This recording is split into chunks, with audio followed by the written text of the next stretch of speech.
Mesdames et messieurs, the greatest festival of our contemporary society, the Olympic Games, is about to begin. This is going to be close. Oh! They're all completely gassed! They've given it everything on the global bucket! Oh, yeah! Go! Oh! Brilliant, brilliant, brilliant. But that is an Olympic championship. Ready? Hello and welcome to another episode of Keep the Flame Alive, the podcast for fans of the Olympics and Paralympics. If you love the games, we are the show for you. Each week we share stories from athletes and people behind the scenes to help you have more fun watching the games. I am your host, Jill Jaracz, joined as always by my lovely co-host, Alison Brown. Alison, hello, how are you? Okay, so I think George Pocock has taken up residence upstairs in my house, and there is a boat being built. So you're saying some construction is going on? Some construction is going on. I wish it was a boat, but it is not. That's okay. That's all right. But what's being built will be beautiful and lovely as well. But yes, we have a lot of Paris 2024. But yes, we are talking about boats and boys in them today. But first, I wanted to mention that it's coming up on Mascot Madness time for our Patreon patrons. If you are a $5 a month or higher patron, you will have access to our bonus episodes that come out every month.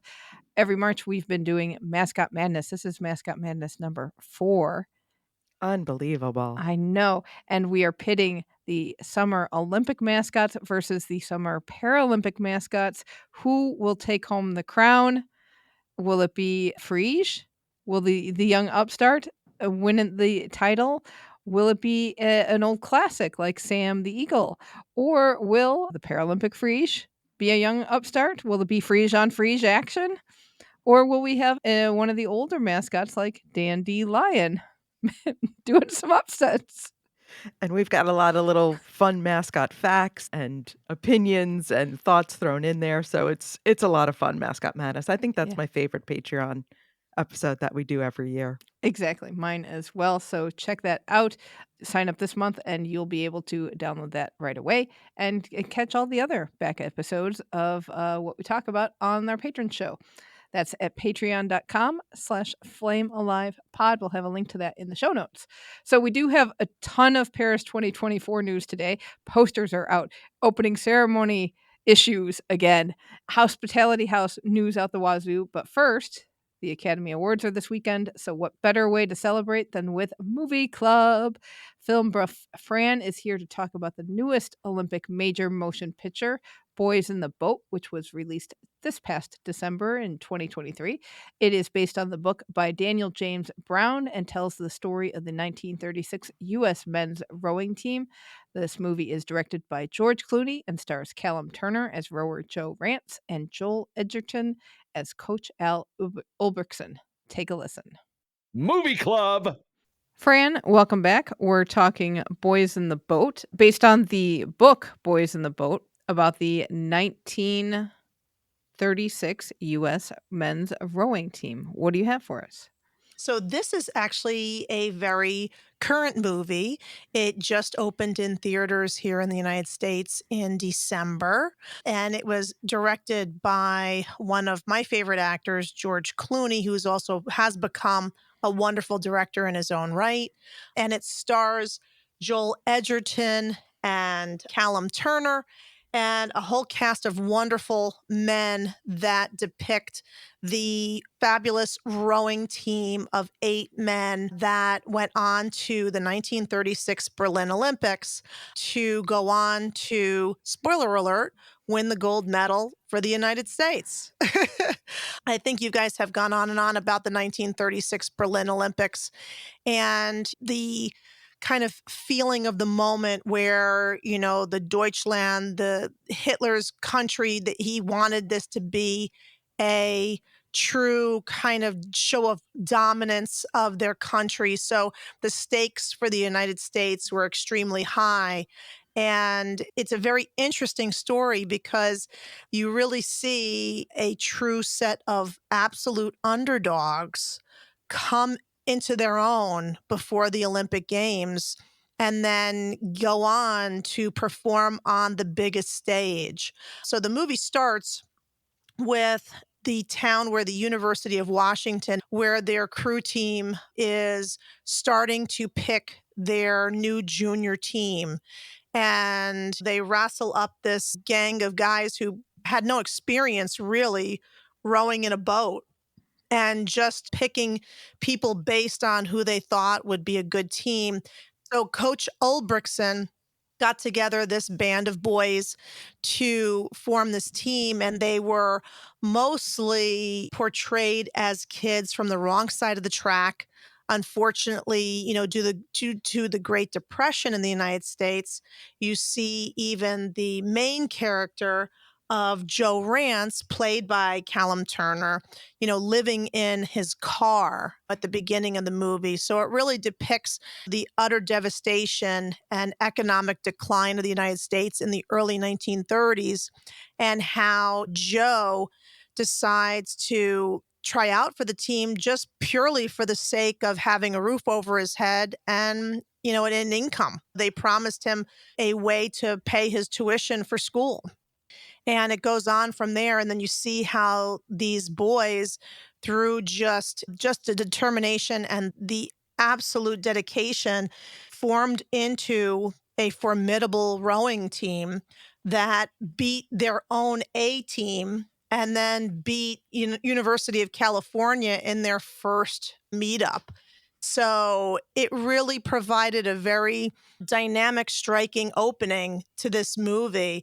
And for someone like myself that never really pays attention to rowing, it was really fascinating to see, even in the 30s and probably before the 30s, the absolute fanaticism that people had for rowing. They had huge crowds at these regattas, and there was very high stakes for having the bragging rights at these universities to be the number one rowing team. Of course, there were the storied Ivy Leagues of Harvard and Yale on the East Coast, but it seemed as if from the movie's portrayal that Washington and Cal were kind of always vying for the number one spot on the West Coast.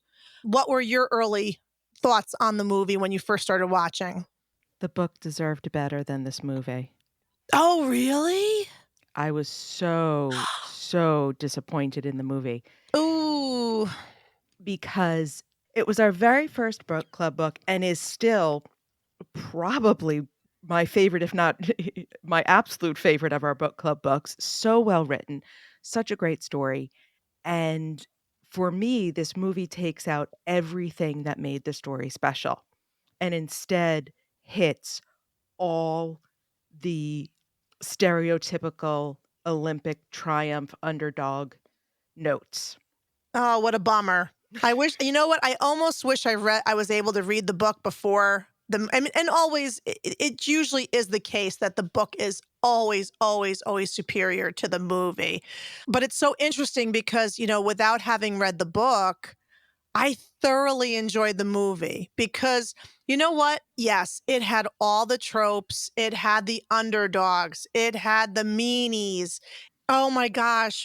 One of the guys got sick right before the main race and he had to overcome that. Like it had all the adversity, but I don't know. It just had an earnestness about the characters. And I really enjoyed the pace of the movie. And it was funny because I was watching it with my 11-year-old daughter and she absolutely loved it. And she was nervous. She was very nervous because she had no idea how it was going to come out and how they were going to do. And she was like at the edge of her seat the whole time. So it is sorry to say that it didn't meet your expectations from the book. But you know what I thought was really cool about the movie, and I looked into this afterwards, is to the listeners, for Washington to get to the Olympics, they had to go to a race in Poughkeepsie, New York. During the Poughkeepsie Regatta, you see the people in the stands getting to their seats, and it looks like it's a train with an open side. And I was like, wow, that's really kind of neat. And then all of a sudden, when the race began, the train actually started moving. And so the people on the train had the absolute best seat to watch the match because the train chugged right along with the rowers on the Hudson River. And I thought that was absolutely incredible. Like, that's like the perfect way to watch this event.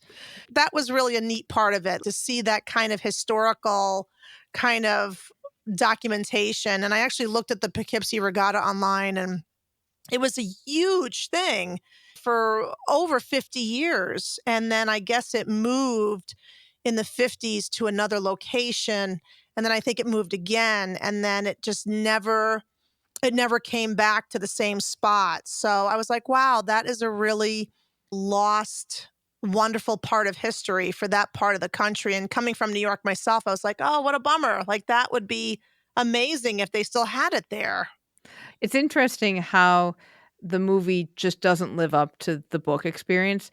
The thing about the movie is that it does have really good production values, and it really strived to be a good movie. So in watching it, because I did see it in the theater, that part of it I really enjoyed. I just didn't enjoy how they took the book, and how I hated that they used this flashback element that was absolutely unnecessary, because the payoff at the end of it was, well, it was focusing on Joe Rance as an older man, a grandfather, and then the whole movie of the Olympic story takes place in flashback form, and then you come back to him at the end, and he is the lesson in the flashback is that he's telling a kid or one of his grandkids, "Oh, it's not about one person, it's about the whole boat."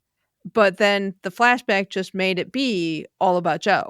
And you really lost that. Well, if it's about the whole team, we didn't focus on the boat very much at all.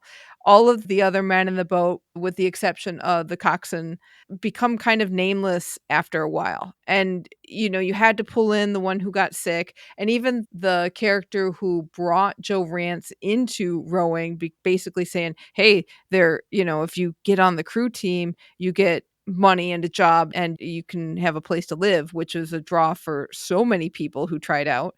But you kind of lose him in the rest of the story as well. So it's that was really frustrating, that it really ended up being one person's story.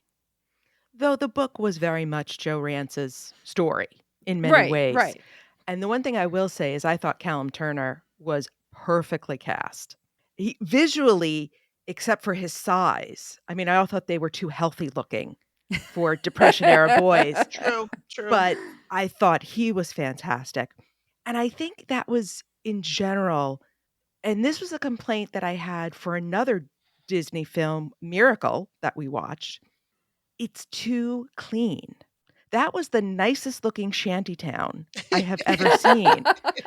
Everybody had multiple changes of clothes. It was the Disneyification of the movie. Even though they showed the hole in the boot, everything was clean and shiny. The women were all beautiful with perfectly coiffed hair and red lipstick. And we lose the grit that these kids really had to have to get on the team. It was like Clooney tried, but he was telling, not showing. Right. And especially with the shoes, where we learned that these, again, reminded that these kids are poor, because Coach Al goes into the lockers, and he sees pulls out one pair of shoes in somebody's locker, and sees the shoes have a hole in them, and the hole's been covered up with cardboard on the inside.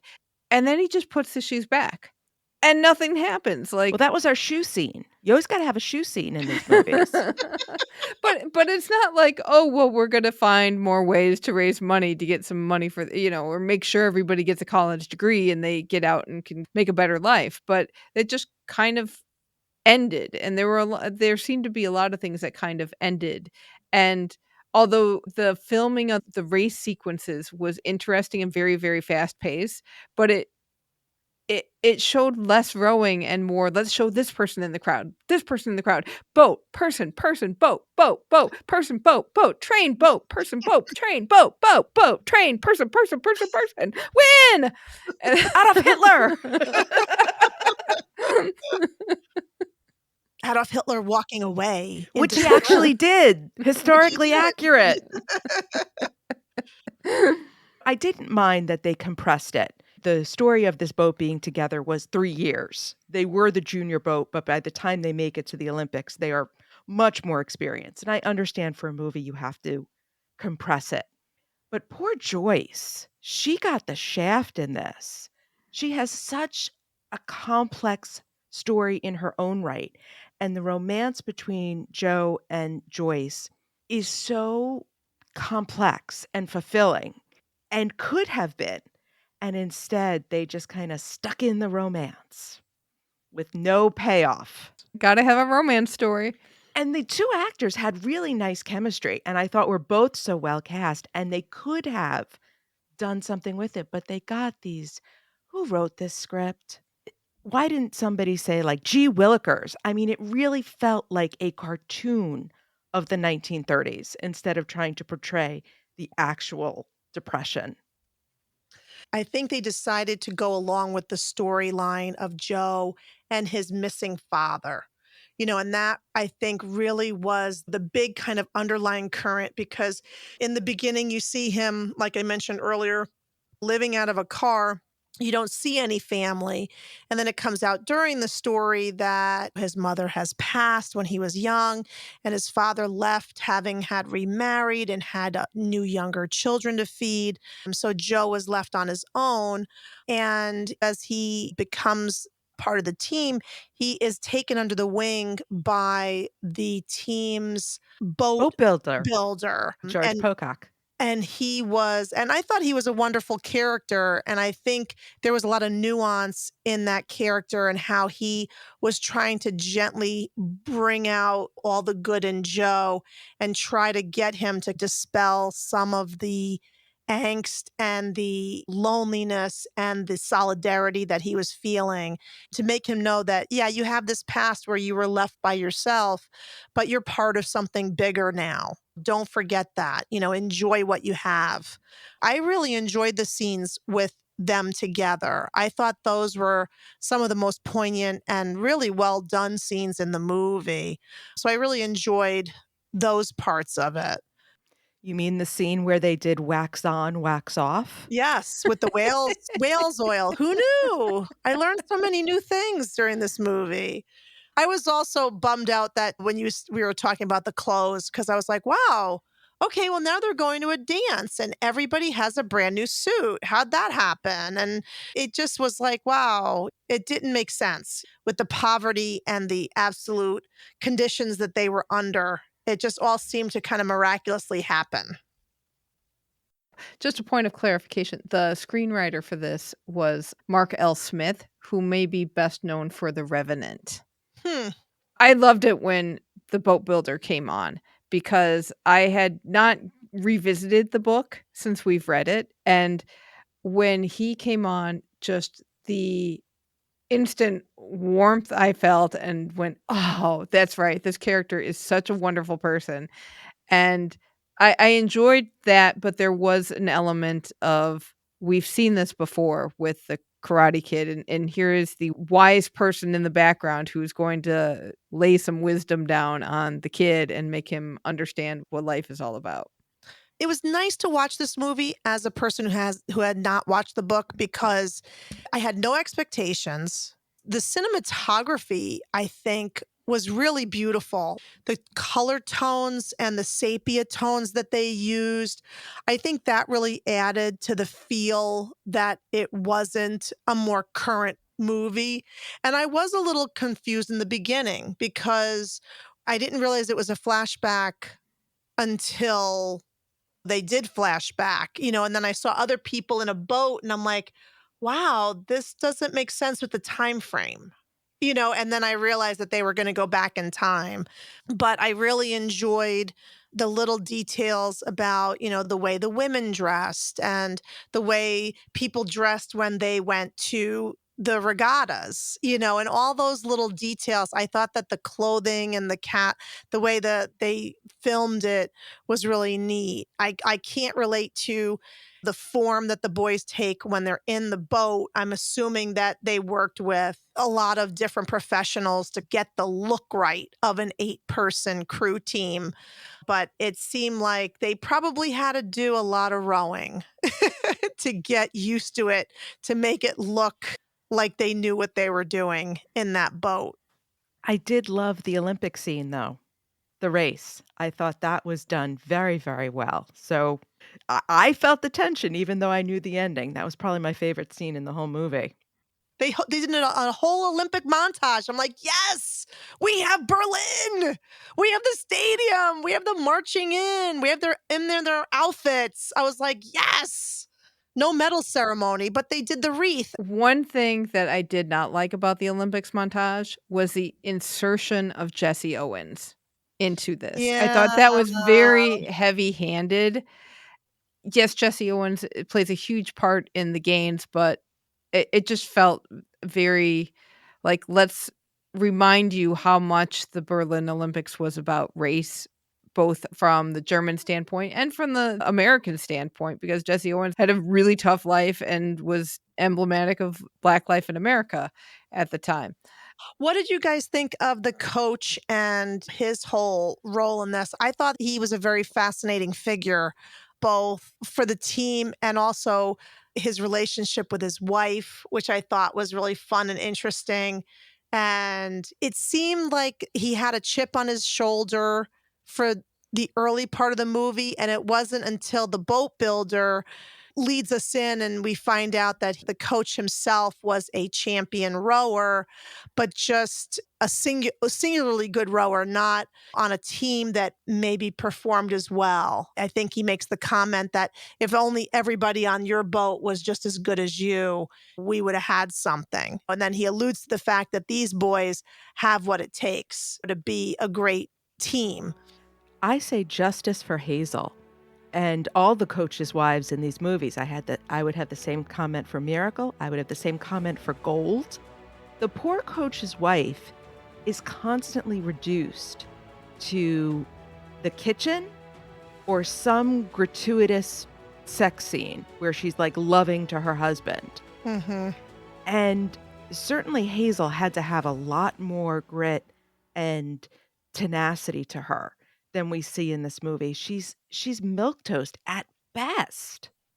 And I think their relationship had to have been much more interesting than what we see. And Joel Edgerton is a better actor than this.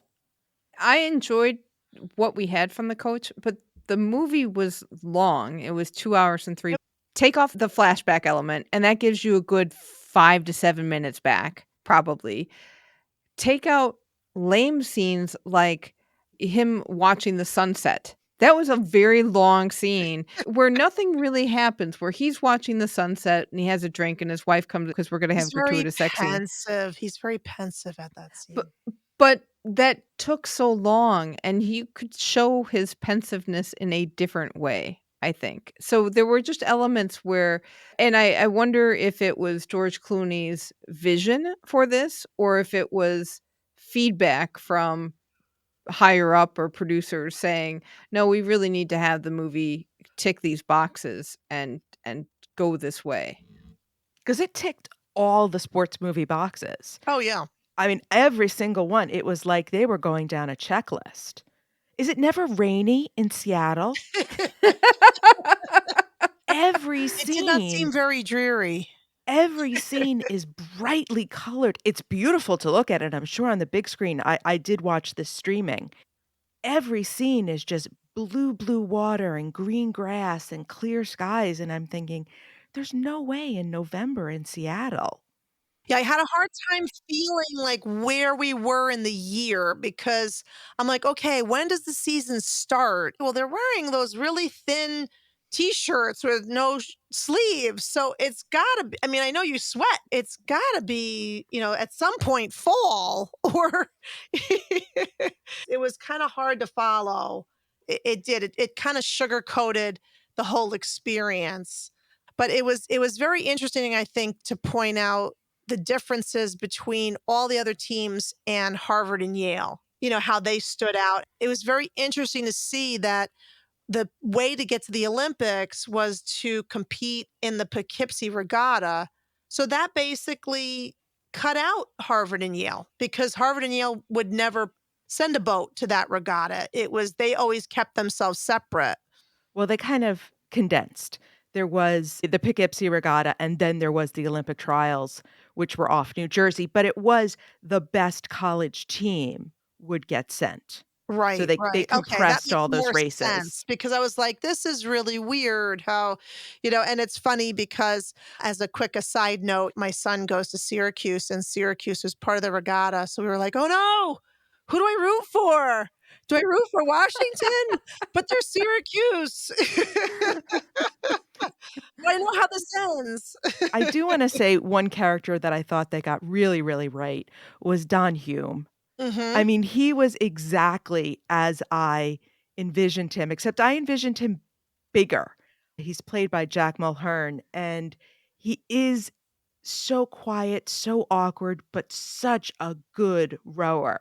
And the illness and him collapsing in the boat was so well done. He was one of my favorite characters from the book, and he was my favorite character in the movie. I thought they got him really, really right. He was great. I liked his portrayal of his character. And then when they got to the Olympics and then you see him get sick and you're like, no way, this can't be happening. Like, this is almost too horrible to be true. And he was indeed ill during the Olympics. He must have gotten sick on the boat over, or however the case may be. He had a bad flu. And I did some research on it, and they said that the boys chose him the day of the race. Like, he could have begged out and had the sub go in for him, but they said, no, we want him. And I don't know if the portrayal of the movie where we show him in the beginning of that final race not performing as well as he could have, and then the coxswain, Bobby, finally reaching him on some level and getting him to kind of snap out of his malaise and just turn himself on. And, really that moment was what made them win the race, when he decided to just go for broke and do the best that he could. So really, in the end, the story wasn't really all about Joe. It was kind of about the underdog in him that came out and ultimately persevered with such extreme circumstances. And that was really, really neat to watch too. I want to go back to coaching a little bit because I saw one of my notes. One of the things that disappointed me about the coaching is that it seemed like the boat only got better because they rowed more.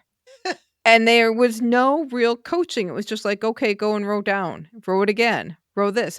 And I really missed that. I just didn't get the feeling.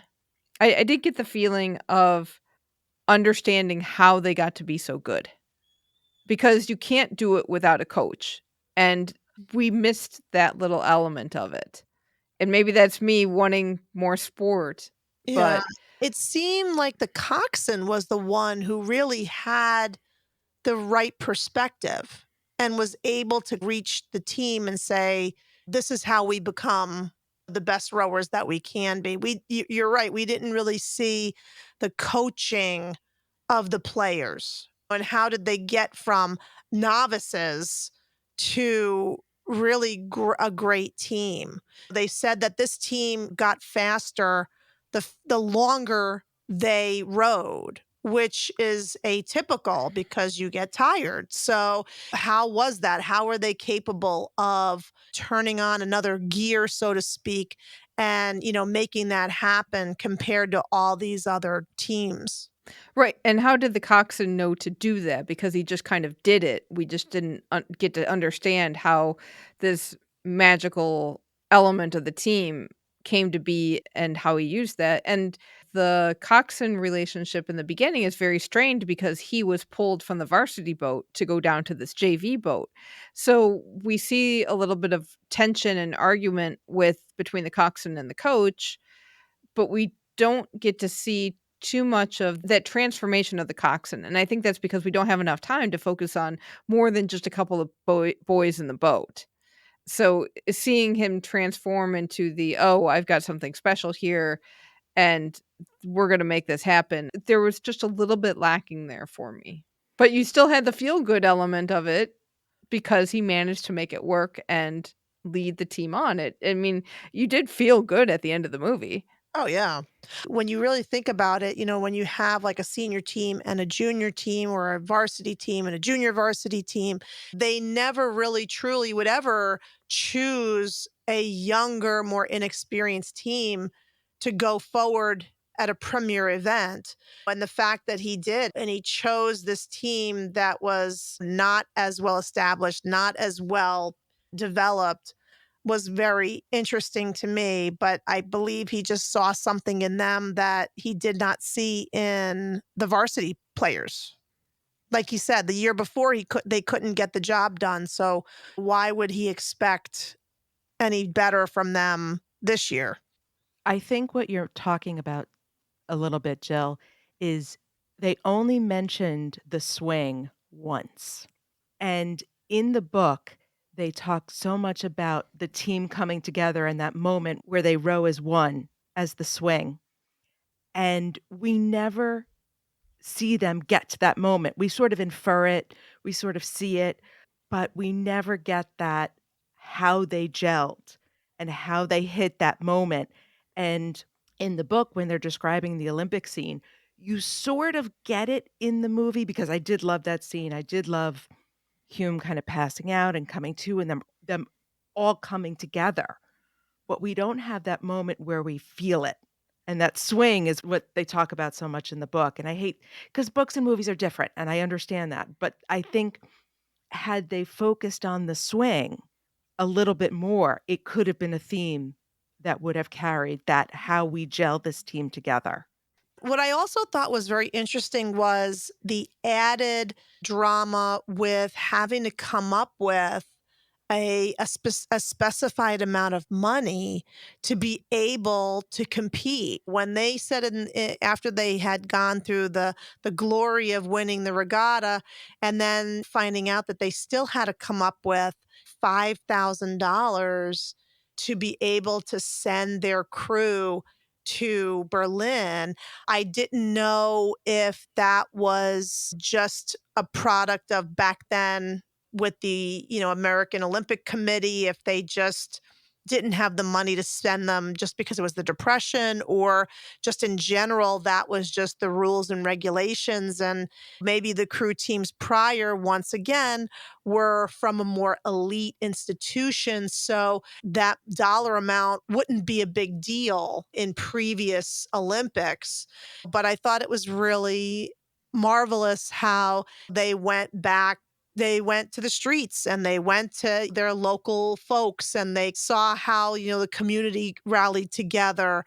And ultimately, they came so close to the dollar amount. And then I don't know if it's true in reality, but the head of the University of California team came up with the last bit of the amount to bring them to Berlin because, as he puts it in the movie, the best team should go. And I thought if that really truly happened, that was really great to see, because so many times, you see people or you see teams that they're doing it not because the best team is going, but because they want to go.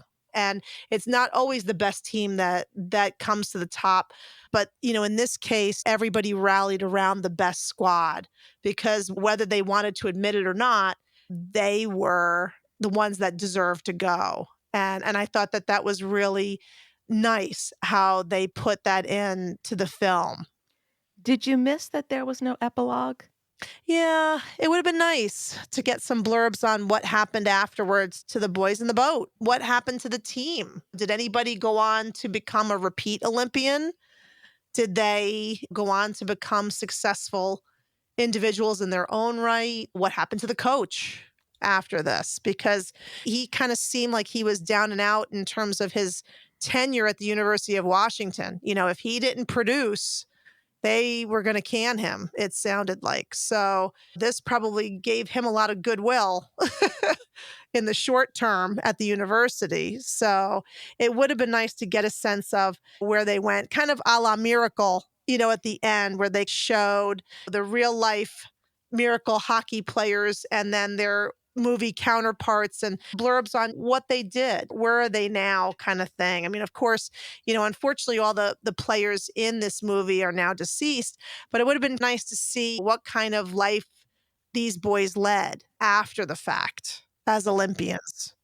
I'll tell this to you, Fran, and if you haven't read the book, Joe and Joyce did live happily ever after. Yes, I read it online that they had children and they did them together. I thought it was very sweet between the two of them. I mean, I thought Yes. that in the beginning when she said that he wrote her a letter when she was moving away and they were like childhood sweethearts, and then almost like she searched him out when they were at the same college together. I thought the pairing of them, I thought that was a really wonderful part of the movie that, like you said earlier, never really went anywhere. They showed them on a date that was marred by the introduction by Joe's dad into the picture. And then they showed them at a dance, but I think went for the cheap kind of scene where she, sneaks him into her dorm. And, I really didn't know what they were going to do with that at this point in the movie, besides get a yell from the dormitory supervisor and him having to go out a window. I mean, that's like you said, Jill, little things like that could have been deleted and they could have been drawing more on the authenticity of the sport and getting us to understand why they were so darn good.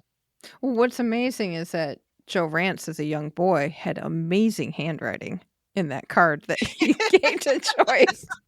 The cutting was all perfect. The artistry of the card was beautiful. Of course I would have kept it. Justice for Joyce, man. Justice for Joyce. I know. It is sad that, like you pointed out, Allison, that like in all these movies, they make a nod to the spouses and the support staff, but you never really get the true fleshed out pathos of these other characters. And they would be so interesting to kind of hear from. It is sad, but once again, there's only so much time for movies. And this one was a longer flick, but it was sad that, like you guys said, there were parts, I guess, from the book that could have been incorporated more fully into the movie just to make it a little bit more well-rounded. But not bad. Overall, if you need to watch a movie, pretty good Olympic movie to watch. I would say that. It's a pretty good Olympic movie. I mean, like I said, it has all the good feels. When we talked last time about the Russian gymnast, I was like, oh, it was an interesting watch, but it was just so sad from start to finish that just to see a really good, just purely feel good Olympic story was just nice. No extra drama. And Boys in the Boat, not so hard on the eyes. Exactly. All right, Fran. Well, thank you so much, and we will see you hopefully at the end of the year. Thanks so much, ladies. It's always a pleasure. Thank you so much, Fran. So you won't see Boys in the Boat clean up at the Oscars this weekend because even though it had one of those prime Christmas release dates, it wasn't nominated for anything. Was it robbed? You tell us. Let us know and join our discussion in our Facebook group. That's Keep the Flame Alive podcast group on Facebook. And if you haven't read the book, do so. You could check out our very first book club episode with Book Club Claire. That was our very first book club choice, and it's an excellent book. If you want to buy your very own copy, look for it in our bookshop.org site. That's bookshop.org/shop/flamealivepod. If you buy any book through that link, we will receive a commission, and that money goes to support bringing you the most fun coverage from Paris.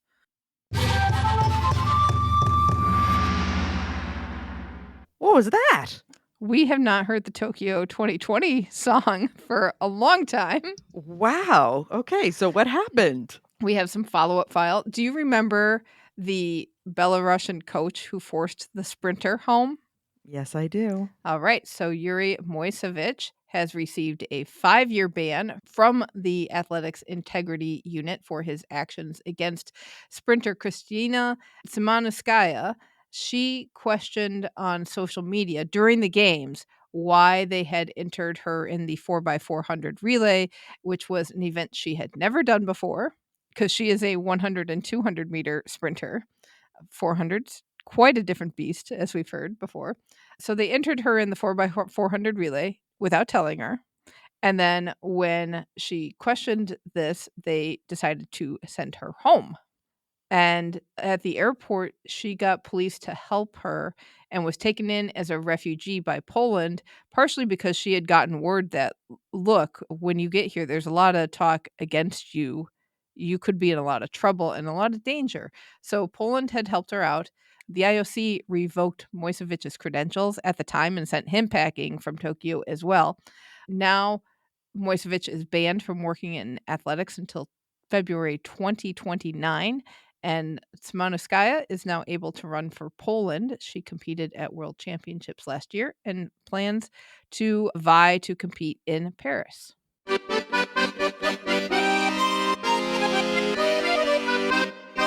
Un fit interdit. You've gotten to the not allowed section on Duolingo, I see. Oh, man, more controversy with the opening ceremony. Again, the plans for the opening ceremony to have it on the Seine. Never been done before. I bet. Never Never gonna be done again.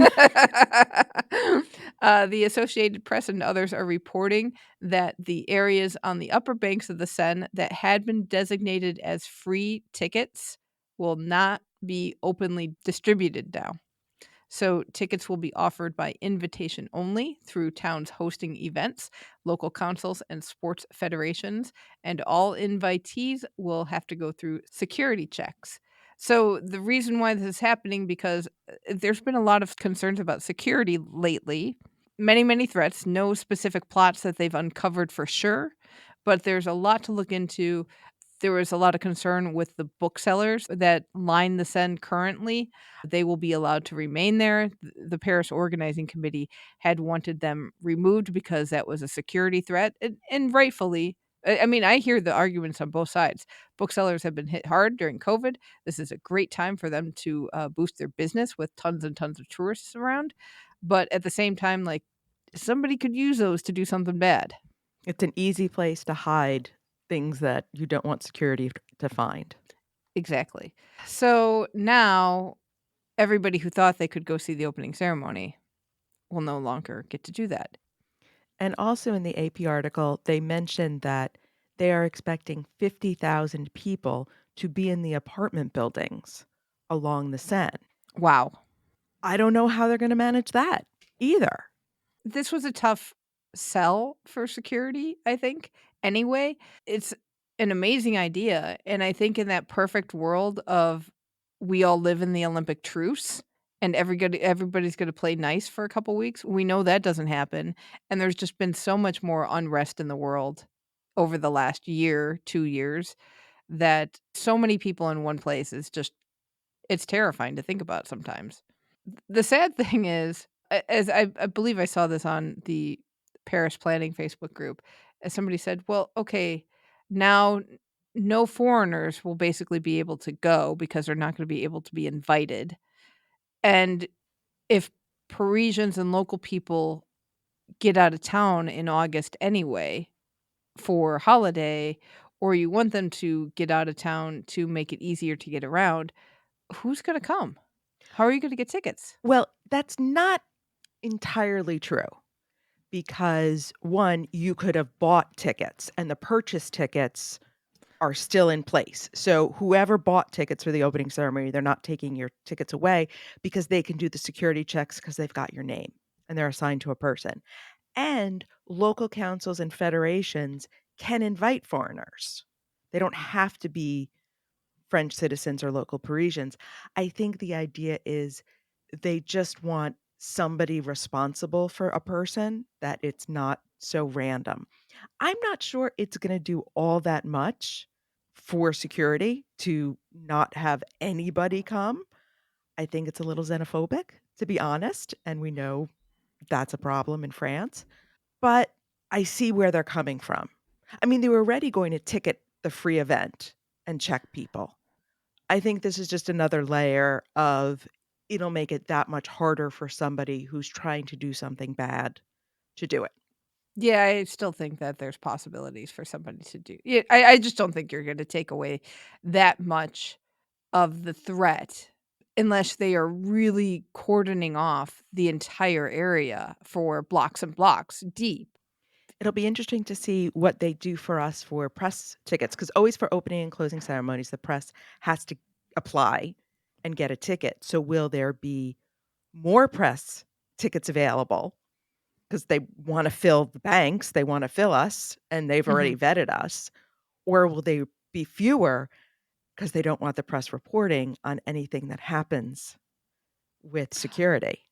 Oh, I think the vanity of the press being there would be, and of course my own desires to make sure we get to see this, but I would not be surprised if it's just easier to give all the press tickets, or now that even if they were going to cordon off some of the area for press and not everybody would be able to get in, maybe they take some of these tickets and go, okay, now this layer of press gets to be on the banks.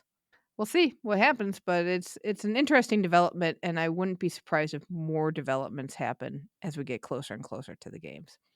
Some happier news, the Athletes Village is officially completed.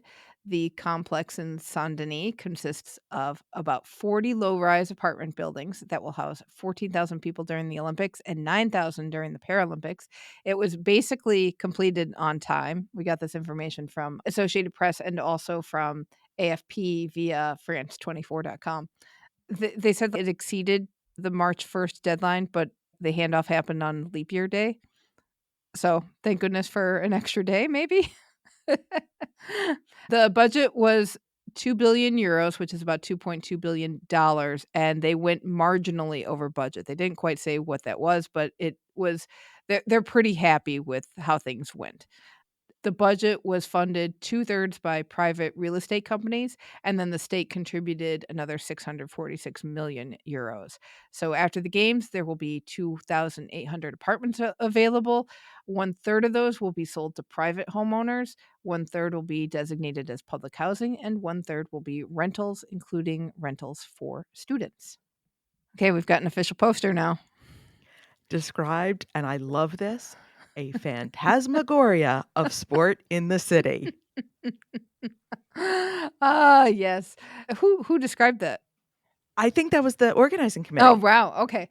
The poster did get revealed. It was created by illustrator Ugo Cantoni, and it is the first time we have a diptych in games history. So there are 2 posters, one for the Olympics, one for the Paralympics. They can be separate. You can bind them together and make one big poster for the games. Gattoni spent over 2,000 hours on these posters, and you can tell because it looks like a big Where's Waldo. That was the first thing I thought of when I Yes. saw it. I said, "I'm gonna play Olympic, Paralympic, Where's Waldo?" I was hoping he snuck, like, Thomas Bach in there or some people, but any person that I saw just seemed to be generic, and I was a little disappointed, Ugo. But I think you could still play it and go, "Where's Frege?" Because there are a few Freges scattered in the posters. There are, and listener Nicholas pointed out that the diving board has the Olympic motto on it. Nice. Nice. So there's many, many, many layers to these posters.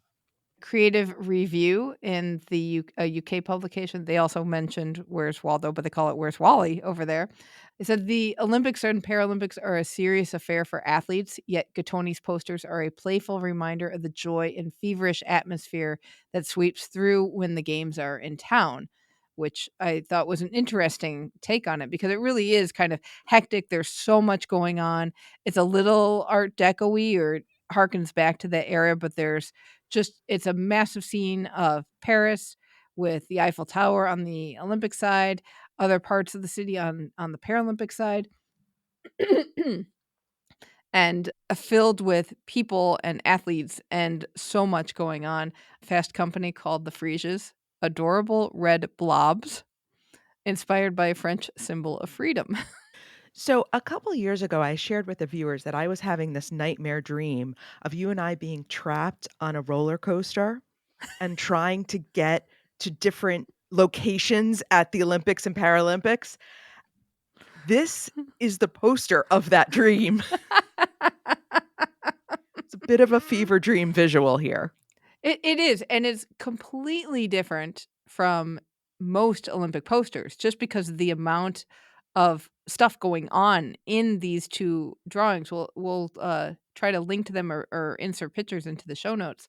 But I gotta say, I liked the pieces better together. It is very beautiful together when you see the whole stadium combined with it. And I did want to color. So if the organizing committee is smart, they would have a coloring book for sale in the store. Think about it, Paris.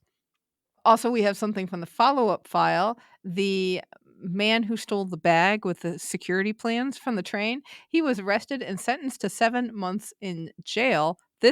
I was just shocked. My mouth dropped with how fast this came. This just went to completion in no time at all. Turns out the suspect was a known thief, and this was a repeat offense. So he is doing some time. Also, we have a little bit of news from the surfing novella. The construction of the new judging tower is underway. The foundations are complete. These are in the ocean, and the assembly of the tower will start on March 11th. That is also courtesy of France24.com. Tons of hospitality house news. So many maisons. Oh my goodness. So, House Party Blog reported that Team Netherlands House is looking for volunteers. They are looking for people to work catering and in the kitchen, hosting and hospitality, and tech and logistic roles. So, you have to be 18 years or more at the start of the Olympics. You must be available from the entirety of the games, so that's July 24th to August 13th. Speak fluent Dutch and English, and have a valid Dutch ID or passport to travel to France. They will pay for travel, accommodations, transport, meals, and a kit. I know. This is very unlike some volunteer stuff, so they've got some cash behind this. The Dutch know what to do, man. Exactly. The deadline to apply is March 17th, 2024. So we will have a link to that application in the show notes. Club France has put premium hospitality packages on sale. Club France is known for having a very cheap entry fee. Regardless, it's going to be 2 to 5 euros, but of course, they're going to have some VIP sections. The first one will be Le Club Tricolore. It is a guaranteed entry with a dedicated VIP door. You will be located close to the stage, and you will get a premium snack and 2 drinks for your ticket, which starts at 132 euros. And then there is also Le Terrasse Bleu, which is a guaranteed entry to the terrace overlooking the Grand Hall, which seems to be like a VIP only area. Also, a dedicated VIP door. You will get a cocktail dinner with unlimited drinks and athlete meetings. Those tickets start at 354 euros. But ahead. wait, there's more. I know.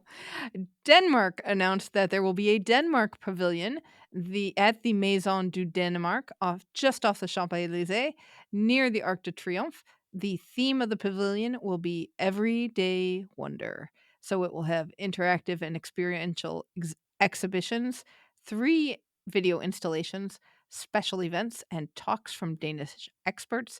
It will be open from July 26th to August 11th from 11 a.m. to 10 p.m.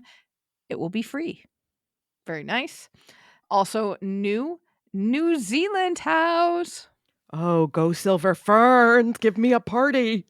They will be located at the Marriott Champs-Élysées, open from July 24th, which is 2 days before the games start, to August 11th, which is closing ceremonies day, from 11 a.m. until late. They are also looking for volunteer help, but this is unpaid. You must fund your own travel and accommodation, but you do get a free uniform. You would have to be 18 years old or more as of January 1st of this year. They are looking for EU citizens or residents or people who can obtain a visitor visa that declares volunteering or unpaid work as a reason for entry. We will have a link to the application in the show notes. Potentially, there will be a Saudi Arabia pavilion. According to AFP, Saudi Arabia is negotiating with French officials to have it at Invalides, the site of Napoleon's tomb. However, that is causing a bit of controversy because the site is historically very important, and there are people who are worried that they're selling it off for use, even though I did read that there have been fashion shows there. So there's a little controversy. The Ministry of Defense has laid out strict conditions that the Saudis have not yet accepted. And people have noted that Saudi Arabia's human rights record is problematic, but also noted that you can point at a lot of countries and say how problematic they are too. But let's not downplay the Saudis' human rights violations here. Right. So there's potential for a Saudi Olympic pavilion. We will see how that goes and keep you up to date. Welcome to TKFLASTAN. It is the time of the show where we check in with our team, Keep the Flame Alive. These are past guests and listeners of the show who make up our citizenship of TKFLASTAN, our very own country. What do you got for us, Allison? Bree Walker finished 5th in the two-woman event at the World Bobsled Championships, her best finish at the event. Katie Moon won bronze in pole vault at the World Indoor Athletic Championships. She also announced that she will host the Katie Moon Pole Vaulting Classic at Olmsted Fall High School in Ohio on June 8th. Thank you, listener Meredith, for tipping me off to this, because this is not far from where I live, and it is in my calendar right now. I'm so excited. I also want to mention Katie came home in a boot. Because of that Achilles injury. So she called it Operation Heal Quickly, I think, on Facebook. So we are cheering for you, Katie, to get that foot better. Para-powerlifter Louise Sugden won silver at the Paralifting World Cup event in Dubai. Erin Jackson has finished her World Cup season on ice. At World Champs, she got a silver in the team sprint and finished 5th in the 500 meters. Not what she wanted, of course, but, she has a gold medal. Overall, a great season, and she's looking forward to the next one. Now she's going to compete in her first World Sprint Championships in Insel, Germany on March 7th through 8th. And I saw this one on Instagram. Maggie Shea and Stephanie Roble are sailing in the World Championships in the Canary Islands through March 10th. This is an Olympic qualifier. Right now, they're in 18th. They had 2 good days, 2 bad days. Okay. But we are only a quarter of the way through the regatta. So we're going to keep our fingers crossed. And I posted something about go sail fast, ladies. So that is going to make them win. Exactly. The power of TKFLASTAN is behind them. And Andrew Marinis' latest books have officially launched.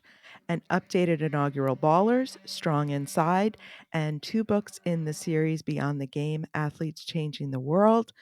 We'll put them in our bookshop.org store, and you can get all the books from our book club and Andrew Marinis, probably one of our favorites, at bookshop.org. Excellent. That will do it for this episode. Please let us know what you thought about Boys in the Boat. You can connect with us on X Threads and Instagram at FlameAlivePod.